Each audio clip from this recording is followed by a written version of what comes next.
네, 여러분 안녕하세요. 하루한보입니다. 영원으로 집을 살 수 있을까요? 네, 결론적으로 말씀드리면 진짜 살 수 있습니다. 그 방법을 여러분께 오늘 말씀드려 볼게요. 짠! 이렇게 갭 투자를 하면 해결되죠. 라고 하면서 제가 영원으로 집 사는 방법 참 쉽죠? 하면 여러분들께서 아마 저를 때리고 싶을 거예요. 근데 제가 말씀드릴 것은 이 갭 투자가 아니니까 걱정하지 마세요. 갭 투자는 자칫 잘못하면 오히려 내가 들어가는 돈이 많던 적던 위험한 상황을 초래할 거예요. 매매가가 전세가와 붙어있다는 의미가 뭐냐면 내가 사람들이 이 집을 사기는 싫고 당장 어쩔 수 없이 살아야 하니까 그냥 전세로라도 살자 라고 하는 아파트인 겁니다. 즉, 이 아파트에 돈을 투입해서 어떤 투자 가치로 갖고 있기 싫어하는 아파트란 뜻이에요. 사람들이 그렇게 다 싫어하는 아파트라면 나중에 집값이 오를까요? 안 오르겠죠. 그렇기 때문에 오히려 갭 투자로 영원으로 사는 것은 이 좋은 투자가 아닐 가능성이 굉장히 높습니다. 그래서 이것은 반대입니다. 자, 근데 우리가 한번 그러면 생각해 볼 게 있는 것 같아요. 이렇게 영원으로 집 사는 게 어렵다고 생각하는 이유는 내가 사려고 하는 그 주택을 담보로 대출이 70에서 80%밖에 안 나온다고 생각하기 때문일 겁니다.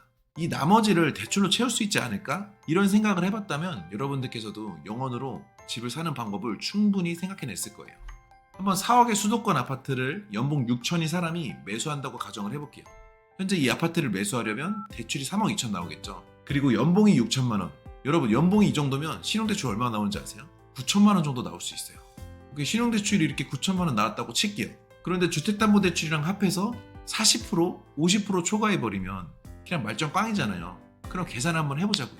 근데 보니까 내가 9천만 원 신용대출을 받아도 연봉 6천이면 나머지 3억 2천에 대출이 나오는 것으로 확인이 되었어요. 여기서 중요한 건 대신 신용대출을 10년 분할 상환으로 받아야 합니다. 왜냐면 이게 DSR 계산에 굉장히 유리하기 때문이에요. 근데 일각에서는 이 소리 분명히 들립니다. 스트레스 DSR 시작되면 어차피 다 끝이야. 7월달에 3단계 시작된대. 그럼 스트레스 DSR이 과연 뭘까요? 이거 간단히 짚고 넘어갈까요? 스트레스 DSR은 금리가 변동하는 것에 대해서 위험을 반영하는 규제라고 생각하시면 됩니다. 변동금리 대출을 받을 때 이게 실제 이자보다 DSR에 계산되는 이자 수치를 조금 더 높게 가산해서 DSR 통과를 어렵게 만드는 규제예요. 그래서 내가 실제로 은행에 부여받는 금리가 있겠죠. 그런데 실제로 은행이 이 돈만 받아갈 거예요. 하지만 DSR 계산할 때는 여기다가 어떤 수치를 붙여서 4점 몇 프로로 DSR을 계산합니다. 그래서 DSR 수치가 40 또는 50이 넘으면 안 돼요. 그런데 이 플러스 알파라는 놈 때문에 갑자기 44가 되어버리거나 55가 되면서 어쩔 수 없이 총체적으로 대출 한도를 줄여야 하는 상황을 초래하게 만드는 것이 바로 스트레스 DSR입니다. 단 스트레스 DSR은 변동금리일 때 굉장히 강력하게 적용이 되고 고정금리라면 아예 평생 고정금리라면 아예 적용이 되지 않는 변동성에 대비하는 규제라고 생각하시면 쉽습니다. 이게 하반기부터 3단계가 시행이 돼요. 그럼 그때는 더 심각해지지 않을까 이렇게 생각되시겠죠? 맞습니다. 심각해지긴 해요. 그래서 3단계부터는 스트레스 DSR이 0.75%가 아니라 1.5%로 바뀔 거예요. 하지만 우리 대충 알면 안 되는 이유가 여기에 있어요. 과연 이렇게 1.5%로 바꾸면 우리한테 희망이 없어지는 건가? 내가 금리 4%짜리를 받으려고 해도 갑자기 여기다가 1.5%를 더해서 계산해버리면 당연히 원리금이 굉장히 높게 잡혀서 나는 DSR 수치가 높아져 버려서 대출 한도가 얼마 안 나올 건데, 그럼 네가 말한 신용대출 9천 받고 3억 2천 대출 받아가지고 4억짜리 아파트 사는 것도 아무 소용없는 거 아니야?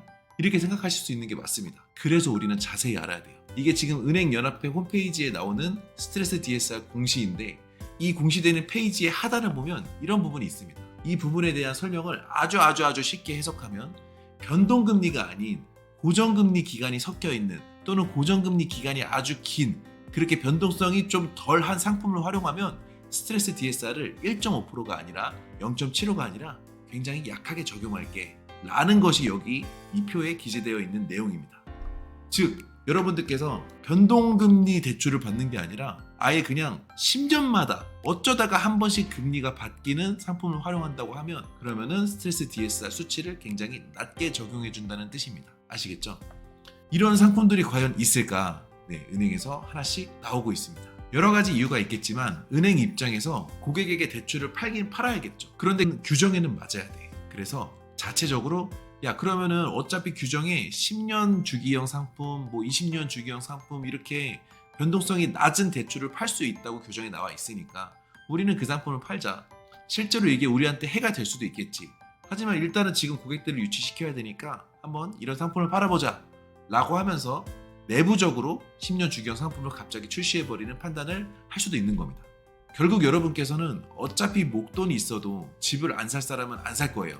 하지만 이렇게 공부를 하다 보면 집을 꼭 사야겠다고 생각 드신 분들은 이렇게 스트레스 DSR에 대해서도 파헤치고, 그리고 신용대출에 대해서도 주택담보대출과 섞어서 써도 무리 없이 나올 수 있다는 것도 파헤치면 결국에는 좋은 결단력만 있으면 여러분들께서 내 집 마련을 성공할 수 있을 겁니다. 단순히 무조건 목돈이 어느 정도 있어야지 내 집 마련을 할 수 있어, 이렇게 생각하시면 너무 늦어버릴 수가 있으니까 오늘 제가 알려드린 것을 여러분들께서 염두에 두시고 한번 작은 계획을 짜보셨으면 좋겠습니다.